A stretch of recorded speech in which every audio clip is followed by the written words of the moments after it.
أهلا بكم معنا في حلقة جديدة من الكرة مع زيكو، وفي يوم مباراة مصر وغانا، المباراة المرتقبة. وهل احنا هنغني ونقول غانا الهوى غانا الساعة 12:30 بالليل، ولا هنقول يا حبيبتي يا مصر يا مصر؟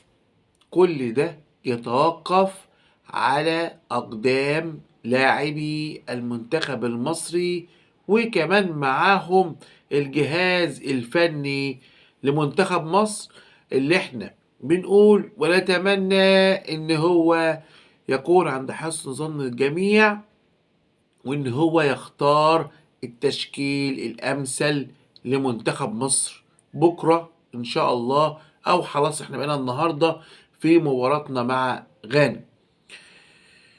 احنا قدام مباراة ما بتخليكش قوي انك تخش في حسبة بيرما في حالة انت كسبت. ليه؟ انت ان شاء الله اذا كسبت غانا هتبقى 4 بونت، وغانا ما عندهاش اي نقط، وخلاص غانا بره الحسبة كلها بالنسبة لك. وهنشوف بقى يوم الجمعة ماتش اللي هيبقى بين الراس الأخضر وبين موزمبيق، هيحصل فيه ايه؟ هل بقى راس الأخضر تكسب موزمبيق ويبقى ماتشنا مع راس الأخضر مع في حالة الفوز عليها يبقى احنا أول وهي تاني؟ التعادل هنشوف الدنيا هتوصل لإيه، هتبقى هي أول واحنا تاني. بس ده هيتوقف على إن أنت تكسب غانا بكرة. يعني انت اذا كسبت غانا فانت النهارده خلاص وصلت بنسبة حوالي 70% الى الدور الثاني، خصوصا في حالة فوز او تعادل الراس الاخضر مع موزمبيق. يعني تبقى الراس الاخضر لو كسبت تبقى 6 وانت 4، وخلاص الاتنين اللي تحتيك واحد وما عندوش. كل سنة وانت طيب.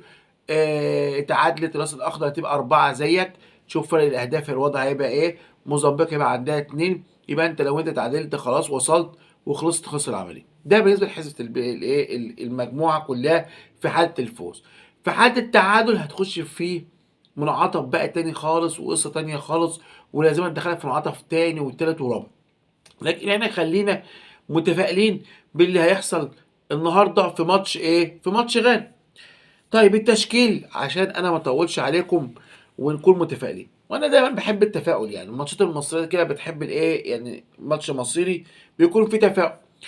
انا بقول ان طبعا الشناوي، محمد الشناوي لا غنى عنه في حراسه المرمى. خط الدفاع لازم يحصل فيه تغيير، لازم يلعب ياسر ابراهيم جنب محمد عبد المنعم عشان موضوع الانسجام اللي بين الاتنين يكون افضل. الطرف الشمال لازم احمد فتوح يلعب بكره. الطرف اليمين لازم بكره عمر كمال يلعب. يعني انا ورا كده عمر كمال، ياسر، محمد عبد المنعم، احمد فتوح.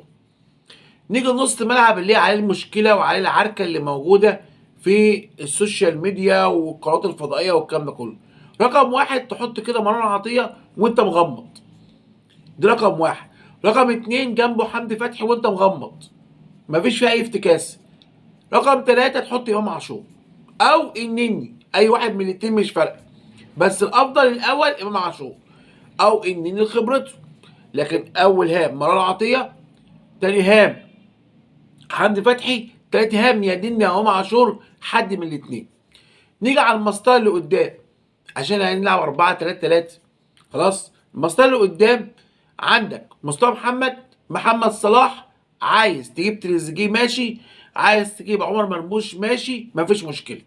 غير كده احنا نفتكس، غير كده في التشكيل احنا نفتكس. يبقى الخلاف ما بين اتنين، يا تريزيجيه يبدا عمر مرموش يبدا لتقارب المستوى منهم، او النني او امام عاشور.